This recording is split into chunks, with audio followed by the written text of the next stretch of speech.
Go ahead and start 30 seconds early.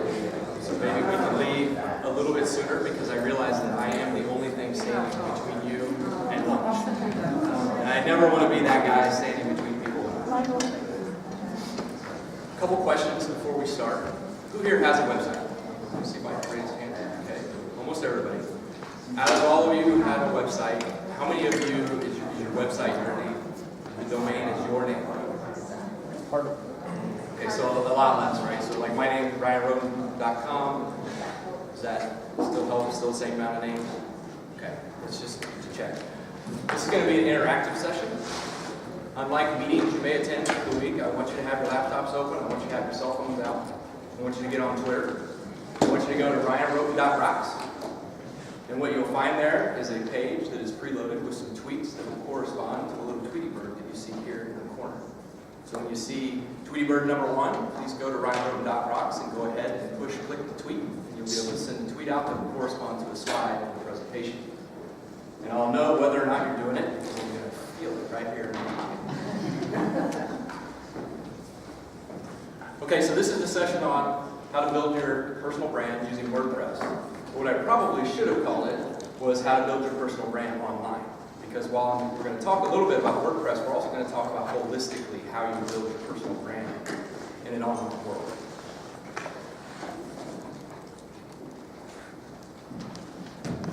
So my name is Ryan Rhoten. Most of you probably know that because you had the benefit of a bio before you came in the room. And you could have looked me up elsewhere, right? But what if, instead of us meeting here today, and you have a conference in a bio, what if instead we were meeting one-on-one? You and I, you and I, you and I. We were meeting downstairs in the coffee shop. You don't have a bio to tell anything about me. What would you do to prepare for that meeting before you and I met for the first time? Google. LinkedIn. Search on Bing. Bing? What is Bing? I'm going with the first answer because it's in my slide deck, right? You would Google. Google is today's ultimate resource for everything, right? You go to Google to find out where this conference facility is located. You go to Google to find out what you're going to have for dinner. We go to Google to find out what the latest, bicycle is or computer technology is going to be. Google is a tremendous resource for us, and we rely on it for everything. In fact, we rely on it so much that it's estimated there's about 3.5 billion, and that's billion with a B, searches every day on Google. And with that many searches, thank you, by the way, somebody just tweeted. With that many searches on Google, it's almost assured that someone out there is going to be looking to find out information about you, or about you. And so it's really important that we're managing our personal brands online so that when people search for us online, they find what we want them to find. And it could be any number of people that search for us. It could be potential boyfriends, girlfriends, employers, recruiters, or, if you're like me and my family, could even be your mom. And what these people find when they search for you creates a perception of who you are and what you're about. And for those people who are searching for you, who don't know you, and they're finding information about you on Google for the first time, they're creating a perception in their mind of who you're all about. And that perception for them is their reality. Tweety bird. And that's important because you never know when people are going to search for you. The internet never turns off. It never sleeps. It's on all the time. So we have to be able to make a good impression 24 hours a day, 365 days a year. Because you never know. Your impression, it could be a good impression or it could be a bad impression. And if you're not managing your brand online and you're not managing that impression, it could cost you opportunities. There was a survey that came out last year by a company called JobBite. JobBite sells software to the HR communities and to the recruiting communities. And And they surveyed all of their customers, and they found that now 93% of recruiters, particularly, will actually go search for your profile before they ever decide to give you a call. So if you get the call, good job, you passed test 1. But if you didn't get the call, you won't even know that an opportunity was there. You won't even know that you had a chance to go get something that maybe you didn't know was even existed. So it's really important what people find out about you online. There was another survey came out the year before, this time conducted by LinkedIn, and they went out and they surveyed all the employers in the LinkedIn network. And what they found was that 70% of those employers actually rejected candidates because of information they found out about them online. So that means 1, 2, 3, 4, 5, 6, 7. You guys are all out. So it's really important, and I'm not just picking on you guys. I can go over here, pick 7, 2, right? But it's really important what you find because you never know what people are going to see if you're not paying attention. Now on the flip side of that, same survey, they found that 85% of those employers said that a positive online reputation will impact their hiring decisions. So now you 7, plus you, and half of you, you're now in. And it's because of what they found about you online, because you were taking the time to manage your personal brand online. 3 years ago, when I kind of started my journey in the personal branding space, I decided to Google myself. Hold on, let me rephrase that. I never like the way that sounds when it comes out. When I decided to search for myself on Google, I found 2 things that really bothered me. One was, I didn't show up on page 1, or page 2. I didn't show up until page 3, result number 9. And you know what it was? It was a PDF file of the lunch that I had the year before for a supplier I was visiting. So if somebody was looking for me and they actually went past page 1, they could find out what I had for lunch. That was it. There was nothing else they could find. The other thing I discovered that really surprised me was that I was not the only Ryan Rhoten in the world. In fact, there's 3 others. Does this help? Yes. In case anybody's wondering, 3 of the 4 pictured here are actual Ryan Rhotens. The 4th one, I tried to get a picture, but apparently the Department of Corrections in Missouri frowns upon you taking pictures of their inmates. So guess who showed up 4 times on the front page of Google when I searched for my name? Anybody, any takers? The bad guy. The guy in jail, right? I mean, the bad guy. That was what people were finding out about me when they were searching for Ryan Rhoten online. They were finding this guy. And so it was costing me opportunities without me even knowing it. And so you have to be aware, you have to be vigilant of what you're putting out and posting online. But I knew that I needed to do something different. And I knew if I was going to rank higher in Google, because as far as Google was concerned, I was invisible. So I knew I needed to stand out. And I knew I needed to become more visible. That's the only way you're going to move up the ranks and push these other guys down. And so the absolute single best way for you to become more visible in Google is to have your own personal website. And of course, we're going to do it on WordPress. It's my main way invitation, right? So you have to have your own personal website. Now, what's interesting is just last month, there was a survey that came out. It was co-produced, if you will, by a company called Branded.me and the .me registry. And they surveyed 15,000 members on LinkedIn, and they found that only 4% of them have a personal website. 4%. That means just by the act of having a personal website, you are so much ahead of the rest of the world. I mean, just attending here, you guys are way ahead of everybody else. But if you have your own personal website, you now are much further along than everybody else. So when I work with my clients, and we get to this point, and I tell them we need to get a website, the first thing they want to know is, well, what am I going to name it? Well, a simple solution is give it your name. Fine, take your name and go buy your domain name. So some of you said you have a website already with your domain name. For the rest of you, your homework for this weekend is to go buy your domain. Okay? If you don't use it as your website, buy it, own it, sit on it. Don't let someone else with your name take it and use it for a reason that may not mesh or align with your brand. Would you recommend doing your domain name and point it to your company website? Yeah, you could do that too. The point is own it. Don't let somebody else with your name own it, because if somebody else with your name owns it, they could take it and completely have something that's not you and not what you want to have reflected when people search for you. So go and purchase it. Anybody here have children? Want to have children someday? No children? Okay. Pro tip: go buy your children's domain name. Sit on it.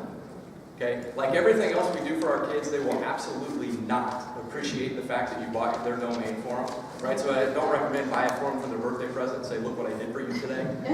They're not going to appreciate it, but someday they will. And for the small price that you pay to secure their online security, it's well worth it in the end. I have the domain registered for both of my children right now. And I'm going to keep it and I'm going to pay for it as long as, at least till they get a job and they can pay for it themselves.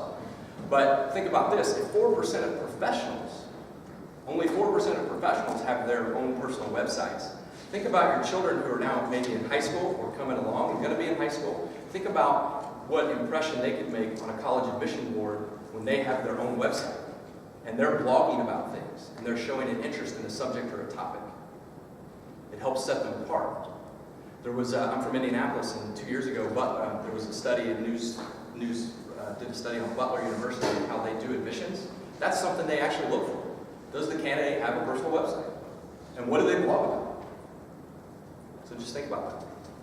Now, before you go and buy your name, is another tip. There's a couple of resources out there, one called Noam, one called Namecheck. Is anybody familiar with these? Okay. You can type your name into them, hit enter, and what it does is it goes out and it searches all the blogging platforms, and it searches all the social media platforms, and it tells you where your name is available for use. Doesn't mean you need to go out and get your name on every single one of these. It just lets you know where it's being used and where it's not. And if you haven't paid attention to that before, it can be very interesting. But one thing before I move on, I want you to notice, this is actually my results up here on the name check. Notice all the green. The green means it's available and that I have not personally secured that with my name. And I'll explain why here in a little bit. So once we have our domain, and I always recommend get it with your personal name. And let's say your first name and your last name, somebody else does have it, you put your middle initial in there. Put the in front of your name. Do something to make sure you secure it, because what will happen is, and it just happened for me, when I went to go buy my domain, one of the other 3 Ryans had already taken it. And fortunately for me, he wasn't doing anything with it, he was sitting on it. And so I made a note of when it was going to expire, put it in my calendar, and I paid attention. And fortunately for me, a year later, he decided to let it expire, and I was able to get it. So now that's how I own RyanRhoten.com, but I wouldn't have ever even gotten there had I not paid attention to the fact that somebody was had it. So once we have a blog, that's good, or a domain purchase, that's good, but we actually have to do something with it if we want to be able to start to move up in the search ranks and manage that brand that we're making for ourselves, right? So that means that we actually have to create something. We're going to have to create content. We're going to have to put something on our website. We're going to have to turn it into a blog. Anybody ever attend a Twitter chat? Does anybody know what I mean if I say that? Okay. They're awesome, aren't they? They're a lot of fun. I interviewed a guy for my podcast. His name's Mark Babbitt. He wrote a book called World Gone Social. He calls them keyboard nicotine. And they're really exciting to attend because answers go by fast. But basically, for those of you who don't know, they're usually a 1-hour session. Yes. They're usually a 1-hour session, and they're moderated by someone. You can follow along in Twitter simply by typing in the hashtag. And then anybody who answers those questions, they'll show up in that hashtag stream. And you can lurk on them, which is kind of fun, just to sit back and look and see what people are posting and how they're answering questions. Thank you, whoever just did that. And one of the things that struck me about this one was that the very first question, it's almost like they were helping me prepare for this presentation. The very first question was, what value is creating content for your brand? And as I scrolled down through, this one really stood out for me from Michelle. I don't know this person. Probably should have wrote out their name. But since they're online, they're putting their name out there anyway. I'm using it. But she hit it right on the head. Brands are about perceptions. And content helps us manage those perceptions. So we create the content so that we begin to create the perception that we want people to see when they find us. So once we get past the why we want to do it, the next big hurdle that everybody hits is, okay, Rick Wall, what am I going to talk about? What am I going to blog about? Okay, so here's three suggestions. Three suggestions.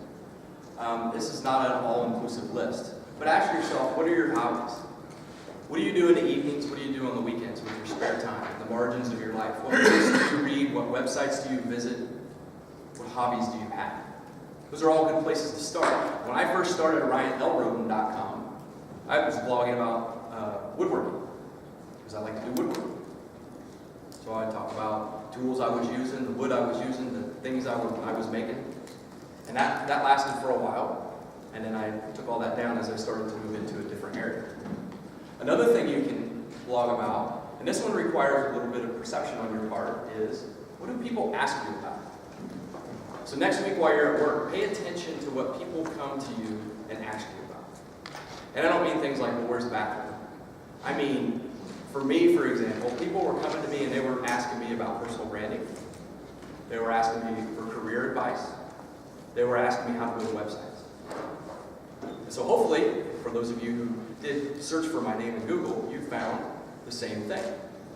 Because that's the brand, that's what I want people to find. And which ties right into the last one is, what do you want to be known for? And now, again, that requires a little bit of forethought as well. You have to know what you want to be in order to get there. Now, one key to this is it has to be based in reality. We can all want to be known as a famous rock star, but as soon as people meet you, they're going to figure out in 3 minutes that you're not. Right? So it has to be based in reality. So it used to be that blogging, creating content, putting it on your website was enough. It used to be that was enough. But then along came this thing called social media. And as everybody knows, social media is everywhere. How do you use social media? Well, now, not only is it good enough to just produce content, put long-form content on your blog, but there's this quote I came across from Gary Vaynerchuk. You guys know Gary Vee? Everybody familiar with him? If not, please go follow him like today. He's awesome. If you want to know anything about social media, look up Gary Vee. I think his Twitter handle is @GaryVee. But this is a quote that he put in a book that I'm reading right now called Standout that will actually get released next month. But it's not good enough anymore to produce just long-form content on its own. You also have to produce micro-content, push it out, and have it come, so to drive awareness to it so it comes back. So think of this quote as like a boomerang. I'm creating content on my site. I'm going to send out the boomerang. It's going to go out to the social media sites. It's going to, a micro-content, and eventually the hope is that everybody comes back to me and to my site because I want to drive awareness to it. I want WordPress to be the center of everything that I do.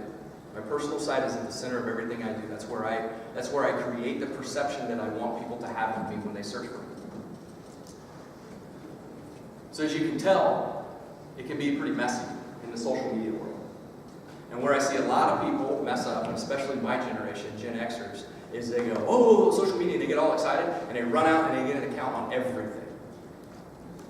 Remember the name check where I had a lot of green? They go out and get an account on everything.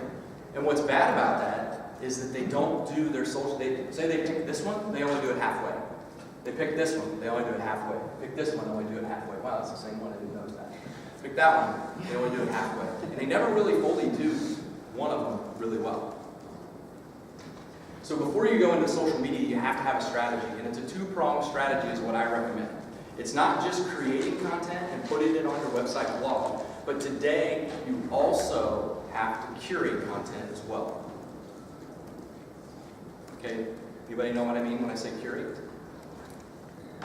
Okay?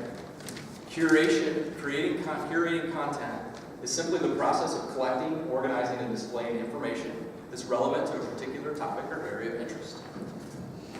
Who can tell me the king of content curation? Absolutely no one in the world does it better. Smithsonian. Somebody just said it. Smithsonian. Not Smithsonian. No, I'm looking for a different answer.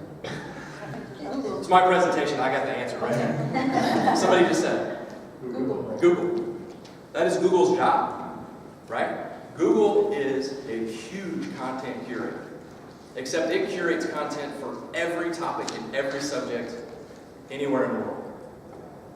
And when you put your name in that search bar and you hit search, they're curating content on you, and you, and you. And they're going out and they're gathering the information, and they're collecting it, and they're displaying it. And that's what you see when you see the search engine results, regardless of what you're searching for. Google is the king of content curation. Your goal with personal branding is to become the Google of your niche, of your area of interest. You want people coming to you for that information. And the reason that you do that is because you want to be a resource for people. You want to be able to provide helpful tips and information to your social followers, to your customers, to other people. If you go back to the Twitter chat, again, I did not moderate this Twitter chat. This just worked out perfect for this presentation. Question 6, what value is content curation? For you, and when I say you, they mean your brand. For you, your business, or your community. And there were a couple of things, there's all kinds of answers in these Twitter chats. These were a couple that stood out to me. One is it helps position you as a thought leader, right? Another one is you become a go-to resource for whatever your subject matter or topic of interest is. So say, for example, your hobby is basket weaving. Your goal is to become the Google of basket weaving, right? You want, by creating content and putting it on your website, people are going to see you as a thought leader.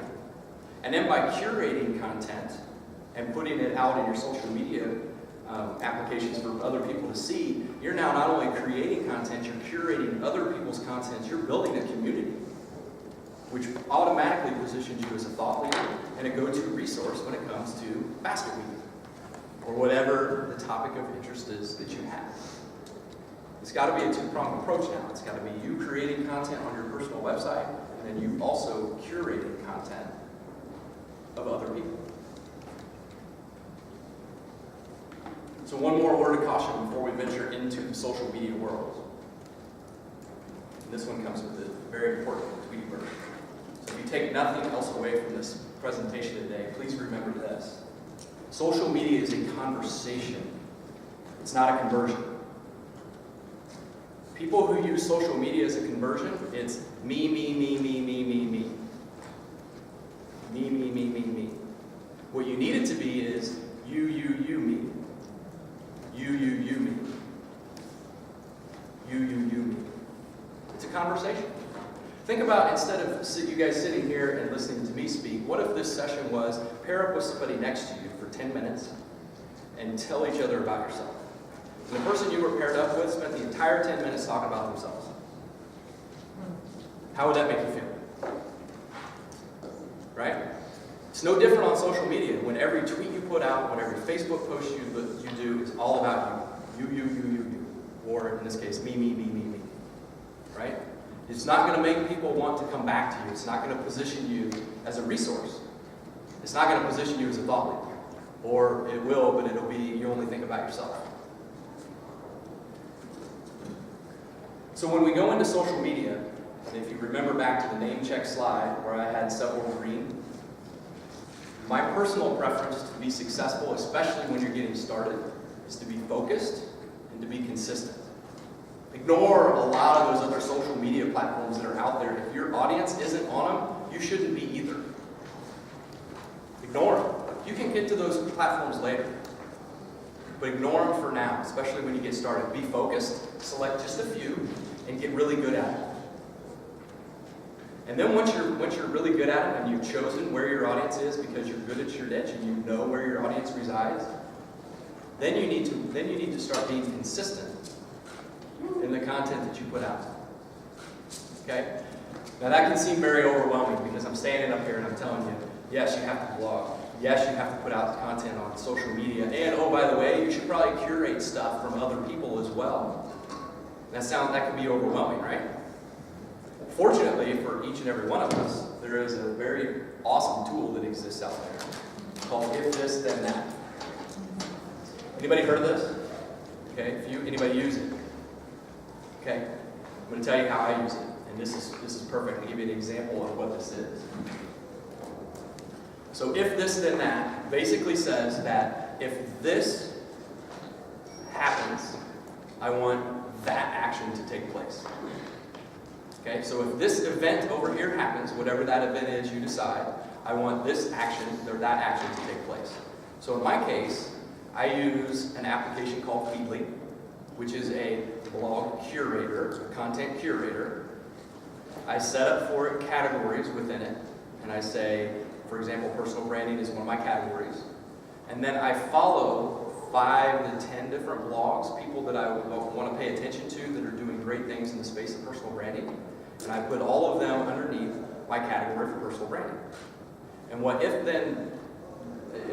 this then that does for me is it allows me to tell this program that anytime my Feedly link is populated for personal branding with a new blog post from somebody that I'm following, then I want you to go and populate my Buffer app. Anybody heard of Buffer? Okay, a few. So Buffer is basically a way for you to queue up tweets that will go out during the course of the day. Okay, so you can schedule them in advance. So for those of you, if you're following me on Twitter, you'll see that one went out at 11 o'clock, and I got another one going out at noon. So I have tweets scheduled to go out throughout the course of the day because I want to add value to the people that are following me on Twitter. I want them to know what content I'm curating and what content I'm putting out. And when you set one of these up within If This Then That, that's actually what's called a recipe. And so I've set up several recipes within If This Then That, which is really hard to say, by the way. But it's better than IFTTT. And that's how you find it. It's IFTTT.com. So I have them set up for personal branding, I have them set up for recruiting, I have them set up for career advice, and I also have some set up for technology, social media.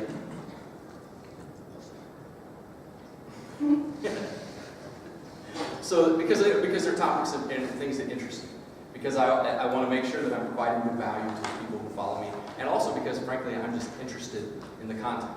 And I want to know what it is that these people are following. And it can be very difficult, as you guys know, to go log into somebody's blog every single day to find out what to do. This is a simple way for all of that new information to get pushed to one place so that you can go look for it. And then as I said, I use it to be able to populate my Buffer app. And what Buffer does for you is it queues up all of your tweets, and it allows you to schedule them throughout the day. Now, I do this every morning. It takes me 10 to 15 minutes, no more. I go in and I click on the link that's already pre-populated, and I scan the article or the blog post, and I make a determination. Is this content going to be valuable to my audience? And is it interesting to me? If it's not going to be valuable to audience, or I don't find it personally interesting, then I'll just delete it and take it out of my queue. If it is going to be valuable to my audience, then I do 2 things. One, I make note of who the author is and I tag them on Twitter because I want them to know that I'm curating their content. And then the other thing that I'll do is sometimes I'll put a personal note. So you can see on the first one there, I send a little note to Ken. I think it's Ken. Yeah, Ken. To let him know that I appreciated his article. So that tweet will go out, this is like last week, but this tweet will go out, or went out at 11:01, and then Ken will see that I have curated his content. So you have to add the Yes. username. Yeah, now sometimes it will populate it for you, Okay. but more often than not it does not, right? What you'll get, and I hate to point to the screen, but I'm doing it anyway, what you'll typically get is just this, and then the name here will not be there. It'll just be the blog post title, and then the link to get to the blog post. And so I always make sure that I will put the name there. Now there's sometimes some articles they just don't put the author. It'll be by miscellaneous or by guest. Well, nobody has an @ guest, and if they did, there's probably lots of people. So for those, what I'll try to do is make sure I give credit to the site that it came from.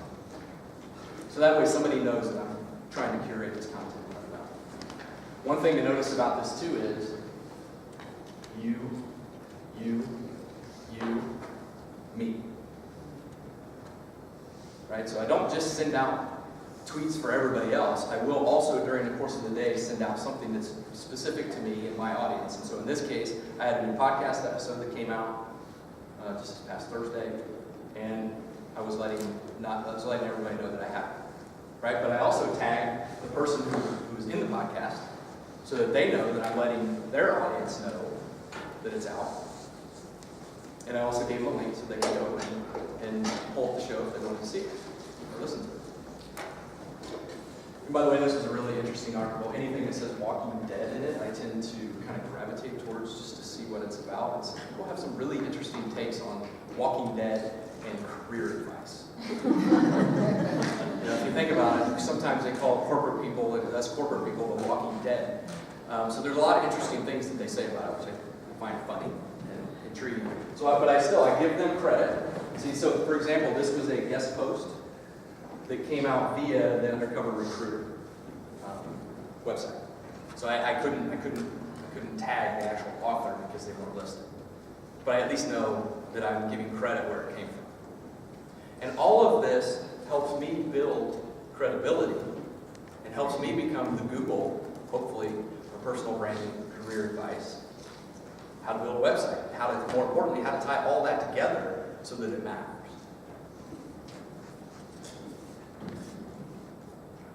So it's through this combination of creating content, long-form content, blog posts, things that we're writing about, but also tying to it the curation, being generous to other people. I think yesterday, somebody up here on stage said it, you got to approach this with an abundance mindset, not a scarcity mindset. And if you come from a place of abundance, that simply means that there's enough pie in the world for all of us, so why not share it? And so when you're sharing content with others, let me give you a good example. Let's say you were reviewing a product. You wanted to review a product, and there was one website that would give you the reviews from all these different websites, and they pulled them all into one place. So you can see all the reviews from all the other websites in one place. But these other websites, they only gave their own reviews. They didn't pay attention to anybody else's, just their own. Which one of those is more valuable to you? Right? One place, I can get all the information I need. And you only get that way through a mindset of abundance and being able to curate other people's content without being concerned about it diluting your own brand. And this is a big hurdle to get over, especially when you're getting started, because you think, I don't want to share information with those people because they're my competitors. And if you think that, you're already getting down the wrong spot. You're coming from a place of scarcity. That's a difficult thing to get over. So you want to go to a place of abundance, where there's a pie that's big enough for all of us. And as you share content with other people, as well as your content, you start to become that go-to resource. And eventually, what will happen is you will begin to rank higher in Google. You'll begin to become visible. And what you want people to know you for will be found. And I have now owned the top 3 to 5, and it varies sometimes, but the top 3 to 5 positions on Google for about the last year and a half. And on any given day, I own either all 10 on the first page, or I may own only 7. It just depends on Google's mood that day, I guess. But none of this would happen if I hadn't taken the time to search for myself on Google and then made a conscious effort to say, what do I want my brand to be when people find me? If you were to look at my LinkedIn profile, you're going to find that I fill out Microsoft project and Excel spreadsheets all day long. How boring is that? Right? But that's not what people were coming and talking to me about. That's not what they were asking me about. And frankly, in my heart, that's not what I wanted to be known for. Anybody can do a Microsoft Excel spreadsheet. Anybody can fill out a Microsoft project. Well, maybe not anybody. It's the most complicated program I've ever worked with in the world. And I still am not good at it, by the way. I'm a very bad program manager. So you got to consciously say, what do I want to be known for, and work towards that. It's got to be based in reality. And in my case, I had people already asking me about these things. And the fact that I was looking up research on surveys that were being done and put those statistics up there should tell you I'm kind of a geek in this area anyway. So anytime I can find that information, I want to share it with people. I want them to know. My personal belief, and if I had a goal that I was working toward for my whole life, is that everybody would have their own personal website. Everybody. Because it's the best way for you to get found. It's the best way for you to project your brand. It's the best way for people to know you for what you want to be known for. So I'm going to open it up to questions here in a couple minutes, but before I do, I have one last slide, and then I also want to point out, can you see Google has curated a collection of ball guys? I do own most of that. The guy that's not me there is actually Caleb Wojcik. Anybody knows Caleb, but I attended his NMX session last year, and so somehow I got tagged to him. Either that or Google just really wants to put all the ball guys together. Okay, so last slide. Okay, I'm disappointed. I didn't get the I had a friend of mine who told me that, Ryan, it doesn't matter what you say when you're presenting. If you put a puppy on the last slide, people will remember you all day. So anyway, if you go to this web address, ryanrhoten.com/WC Dayton, you can download a copy of the slides. So for those of you who are interested in the if, then, this, that formula that I put up there, that's there. I also have some other things that you might be interested in, as well as links to the podcast. And then I also included, and this is like another thing that when people start blogging, after they get going and they start writing stuff, the next thing that they do is go, oh my gosh, I gotta have pictures. Where do I get pictures? So I have included in here 3 websites where you can get pictures that are rights-free, royalty-free. You can use them however you want. And that'll be on the page too. And then lastly, if you want to follow me on Twitter, if you're interested in personal branding advice, career advice, or just website stuff, that's the best place to get me. I'm on Twitter all the time. Well, maybe not all the time. I have to work occasionally.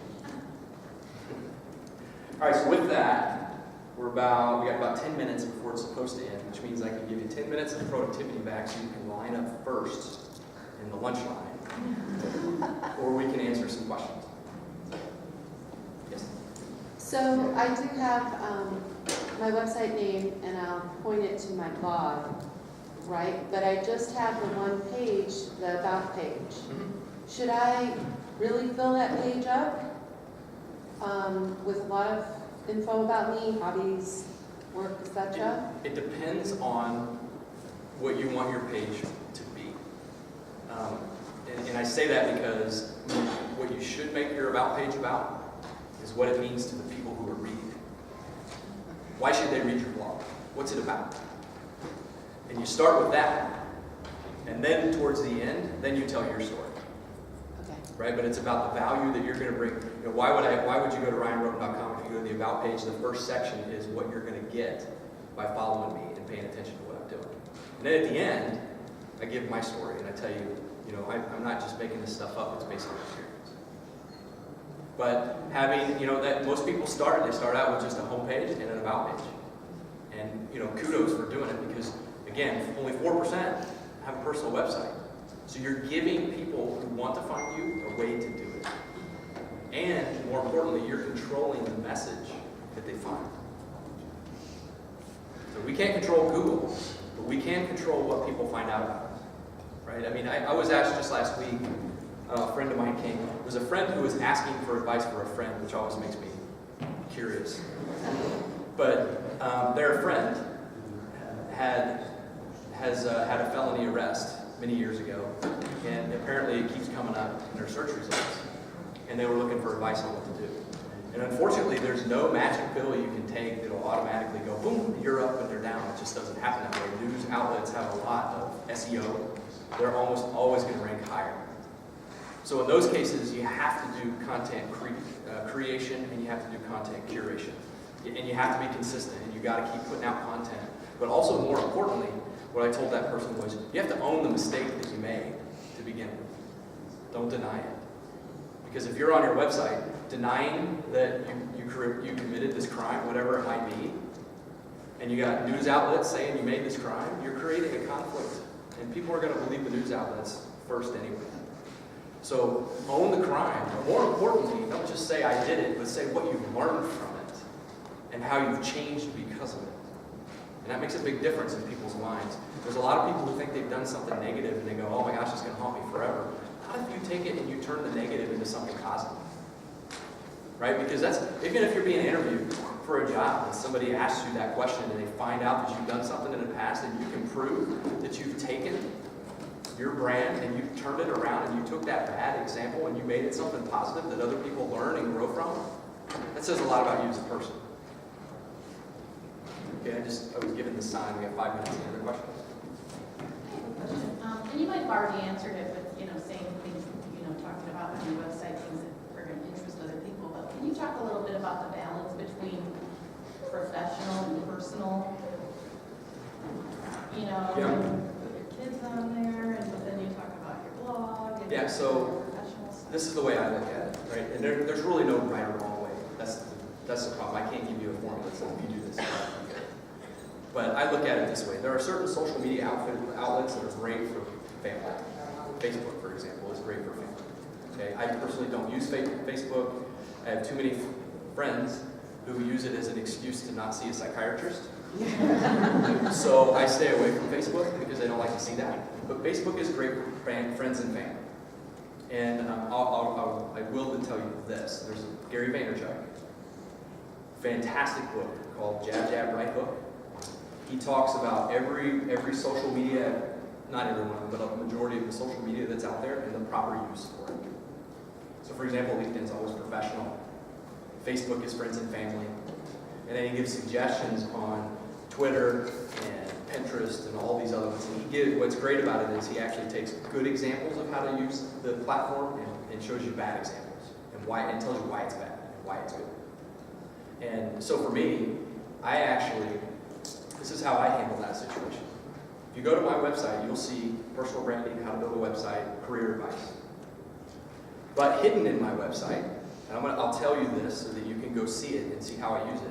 If you go to Ryan Rhoten /my career, I have complemented my resume with all the jobs I've had professionally, and not just the accomplishments I made, but how I made them, which is something, a story you cannot tell on a resume.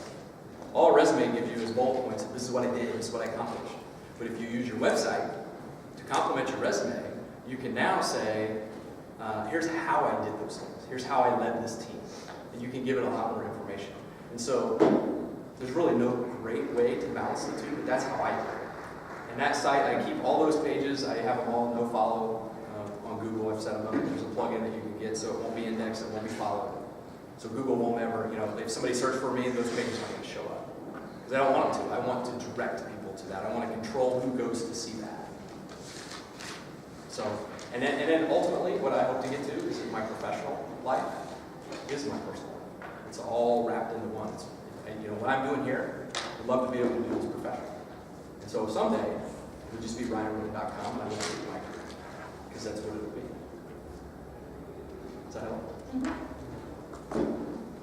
Kind of along that same line, you have your professional life and then, your, I guess, personal website. So, what if you kind of have, I have both, I have my name.com and then I also have my business.com, but my business is essentially me. So I kind of have these split personality. So how do you manage that? So there was we may need to talk over lunch because he's telling me it's time to eat here. So I had a 2-minute warning. But I was in a Twitter chat the other day, and the answer came up. There is no difference anymore. If you're a business owner, inject yourself into your business, and let people know that you're a real person. And that is what will draw people to your business, because you are the business owner. And so if you combine the two, now you're not just helping your business, but you're giving a personality to your business. And so by blogging about your business, what you're doing, and people find that stuff interesting. Anybody ever heard of, I'm going to sidebar just for a minute, but it's related. Anybody heard of Meerkat yet? Meerkat is made for, I think, voyeurs. It's kind of interesting. But it's basically a live streaming application that streams to Twitter. And I could have turned it on right here, and it would have live streamed me in this entire presentation. People just log in and they watch. And for whatever reason, 2 nights ago, I found myself watching Frank's Pizza House and Frank making pizza in Toronto. And I was fascinated by Frank making pizza. Doing that put a personal face to Frank's Pizza. And if I ever go to Toronto, I promise you I'm going to go have pizza at Frank's place because I watched him make pizza for like 10 minutes. And he's really good at it. But I also went to Frank's blog, and Frank blogs about the stuff he's doing and how he's using social media to help drive traffic to his restaurant. And so I say the two, combine the two in that case. Depends maybe on your specific circumstances, but just standing up here and kind of answering that question, I would say make them the same. It gives your business a personality. Does that sound okay? If anybody else has any questions, feel free to come up to me after lunch. Thank you for attending.